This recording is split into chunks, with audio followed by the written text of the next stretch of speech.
sa panahon ng latest news. Diya sa linyang Pag-asa Mactan, pinagi ni Sir Manny Jan Agbay. Sir Manny, good morning. Yes, good morning sa Sarog. Sa tanang sokintig paminaw, mao ka na itong latest with update para karong adlaw. Ang intertropical convergence zone ng kining IPCC ang mao pa rin nakapekto dito sa may Mindanao. Samtang ang northeast monsoon ang mao pa rin nakapekto sa may extreme northern zone. Kung kawasan duha ka weather system, nasa tayo duha ka weather system nga nagawa sa par og as. Ganihang last 3 sa kadlawon, kaning tropical depression nga si Koto or formerly Belbina kay na-locate kini nga nasa 470 km northwest of Pag-asa Island, Kalayaan, Palawan. Sa pagkakaroon kining si tropical depression Koto kay wala siya direct na epekto bisan sa parte sa tong nasod. Sa limbahin nasa tayo monitor karon nga low pressure area nga naagawa sa par og as of 2 AM ganiha ang location ani nga low pressure area kay nasa 1,290 km east of Eastern Visayas. Ug sa karon na siya high chance nga mahimong usa ka bagyo sa sunod nga 24 oras. If may siyang bagyo, posible siya maglandfall diri sa mga Eastern Visayas or Caraga region either sa Biyernes sa gabi hangtod na sa Sunday sa buntag.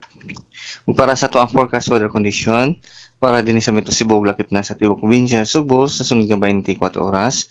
Himakas na dito fair weather condition nga na chance gyapon sa mga isolated na mga ulan ug mga panugdong kilat gumikan aning mga localized thunderstorms.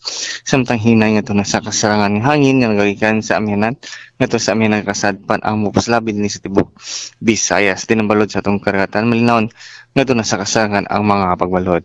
Dinhi sa Sugbo ang atong dagan motaob karong alas 9:03 sa buntag ug muna sa onya alas 2:18 sa hapon. Temperatura sa Sugbo karong adlaw posible maabot sa 26 to 32 degrees Celsius. Atong haring adlaw isilang ganing alas 5 kung dahil sa buntag ug lusab kini karong alas 5:20 sa hapon. Ug mula ka na itong latest with update dikan diri sa Butang sa Pag-asa kini si Manager Nagbay may buntag. Sir Manny. Yes sir. Ang kining LPA ron sir,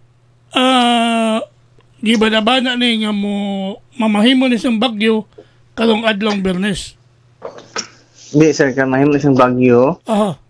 Either karong gabi o ugma sa kadlawon. Karong gabi o either sa kadlawon. Yes sir. Unsay ato ingan ano sir og kuan? Mamahimo. Wilma sir. Wilma. Yes sir. Aha. So, hinay ang iyang kuan, iyang movement. Yes sir, sa karon sir. Hinay ra ang movement tapos siya diri sa gawa sa par. So, atong pasidaan sa itong mga katawhan kay kagahapon na bang adlaw nakasinati grabing pagbundag sa uwan. Yes sir. Localized thunderstorm man to siya. So, salamat niyo mo, Sir Manny, sa Pag-asa Mactan. Sige, basta pa yan. Okay, good morning.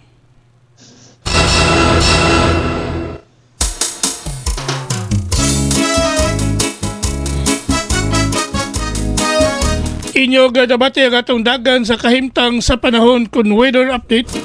Pinagi ni Sir Manny Jan Agbay ang atong weather specialist gikan sa Pag-asa Mactan nining adlaw nga Martes pizza 2 bulan sa Disyembre tuig 2025.